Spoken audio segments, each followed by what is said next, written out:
Hello and welcome to the channel. My name is Patrick Dahlin and today we have something maybe a little bit different. We're going to look at the largest study ever done on meat consumption and longevity. How long do people live compared to how much meat they're eating? And this study includes 175 different countries. It pretty much covers the entire world. That's one thing. I will also try to explain why the outcome of this study might at first glance look like contradict other studies or other controversial topics read about in the media. But in fact, they aren't really contradicting each other. They all pick data from the same underlying truth, but they might be snapshot or viewed in different angles, so to say. But there is just the same data lake of truth hidden below. So if you find these things interesting, well, then I think you should stick around to the end. So this study is relatively new. It's called the total meat intake associated with life expectancy, a cross-sectional data analysis of 175 contemporary populations. So I said initially here that it is 175 different countries. That's a truth with some modification, because some countries that have similar eating behaviors, like let's say Sweden and Norway, where I happen to live, they have been grouped to like one region because they eat the same thing. And maybe a large country like China might be divided in a couple of different regions depending on how they eat in the different regions. But it's pretty much almost the same as 175 countries. And what were the findings in this study? What you see here is a graph where you have two axes. On the left side, you have child mortality. We will look at that also, but that's not the main thing here. On the right side, you have longevity, life expectancy. How old do people become in this region?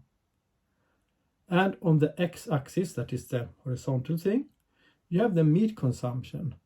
How many kilograms of meat a person eats per year? And what you see here is that the more meat you eat, the longer you expect to live. And the difference between low meat eating countries and high meat eating countries or regions are quite dramatic. In fact, the largest impact I have ever seen on any dietary study ever before. Usually the difference between longevity, if you are high or low in whatever you look at, usually that difference is quite small, some months or maybe up to a couple of years. Here, however, what you see in this formula, if you look at the black line, I will come to the different lines soon, you see that it says something 0.1422x. What does that mean? Well, it means for each additional kilogram of meat you eat, you increase your life expectancy with 0.14 years. So that means if you increase your meat intake with 10 kilos per year, you increase your life expectancy with 1.4 years. If you increase your meat eating with 100 kilos per year, your expected life expectancy increases with 14.2 years. And if you would set meat eating to 0, then your life expectancy will be 61 years. If you would go to the top here and eat around 160 kilos per year, which seems to be how far this graph goes, your life expectancy will be at somewhere around 83 or 84 years. So the difference between the low meat eaters and the high meat eaters is roughly 20 years, or at least 18 years. And that is quite dramatic difference in just one macronutrient like this. Now, I did say something about if you eat no meat. This study doesn't cover that. You see, the low meaters still eat maybe 5 or 10 kilos of meat per year, so there's no vegan population in here. And I'm not so sure if you put the vegan population in here, they really will pass away at the age of 61 years old, even though that is the prediction here, simply because if you're vegan, you have taken an active decision to become vegan, and with that active decision, you probably have other actively decided lifestyle choices about your lifestyle, your sleep, your training, your yoga sessions, or whatever you're doing. And also, since it's an active decision, you probably are fully aware about that you don't find all vitamins and nutrients you need in a plant-based diet. You need to pop some pills. Otherwise, you will not even become 61 years old. You will pass away long before that. So if you do all those things, I would expect you to not pass away as early as 61 years old, if you do it correctly. With that said, though, these are just groups that are eating high or low meat because of cultural reasons or financial reasons or other reasons. So they haven't actively say, I think, or at least most of these people haven't actively say, I think it's better for me to eat low meat, and therefore I eat low meat. Because in most of the world, they don't really have that option. Now, this data is very profound and maybe shocking for some. And some questions you need to ask here, of course, is that this is correlation. It doesn't mean that eating more meat causes you to live longer, but it correlates with living longer. What could possibly cause those correlations, besides the obvious that you eat more meat, you live longer? There are a number of things that are known to correlate, and social economic status is one, that poorer people live not as long as people with more wealth. There are a number of other with known factors, activity level and other lifestyle factors. And most of the known lifestyle factors have been weighed in here. They have used something called stepwise regression and so on and so forth to tease out what is the independent association just with meat. And this is how you should do, in my mind, if you want to study a variable. You can often see studies where it might be the opposite. They say that people who eat plant-based food live longer than people who do not eat it. But then there might be that the plant-based eaters are actively choosing this, so they have a healthy lifestyle in all other aspects. They're out running, they go to yoga classes, they have private physicians and so on and so forth. Where the reference group might be smoking, sedentary, just watching football, drinking beer and eating some burgers. They will die earlier, but that might not be because of meat. It might be their entire lifestyle. Here they try to avoid that confounding as good as you can by bringing in other lifestyle factors and removing that bias from the meat, from the study. So what you see here is the factors when you have removed the bias. This cannot be done to 100% because we don't know if those factors we use are totally accurate, but they usually are ballpark accurate. So it is as good as it gets when you look at historical data like this. So what else can we see here? We can see that something called R square is 0.5007, and R square is something that is called explained variation. So it basically tells us that the meat consumption explains 50% of the variability in longevity. And that's also a huge number. You often see these type of studies with an R square of 0.07, meaning that 7% is explained or whatever you look at. It could be a blood pressure drug, or it could be diet intervention or something else. But these values are often very, very low. This is an extremely high value considering how many data points there is in here also. So that's fact number one. The more meat you eat, the longer you seem to live, or at least that is the correlation. You can see there's two lines here, and the other dotted line on top of that, that one is, there's less compensation for that. It's more raw. And there you can see that it looks like meat eating is even better. But for example, they have removed here infancy death or childhood deaths, because in poor countries, when countries we have less healthcare, there is a higher rate of child death. And that, of course, expect the average age quite a lot, even though it's still few that dies early. If someone dies at birth, at 1 year old, that brings down the average a lot. So in that dotted line, they have not cleaned it up. In the full black line, they have cleaned it up and adjusted as good as you can for other factors, like for example childbirth. So that's why I reference the black line, because that one is more closer to the truth than the dotted line. But many studies only would show the dotted line. It's not always to do this cleanup where they try to adjust for other confounders, as a statistician will say.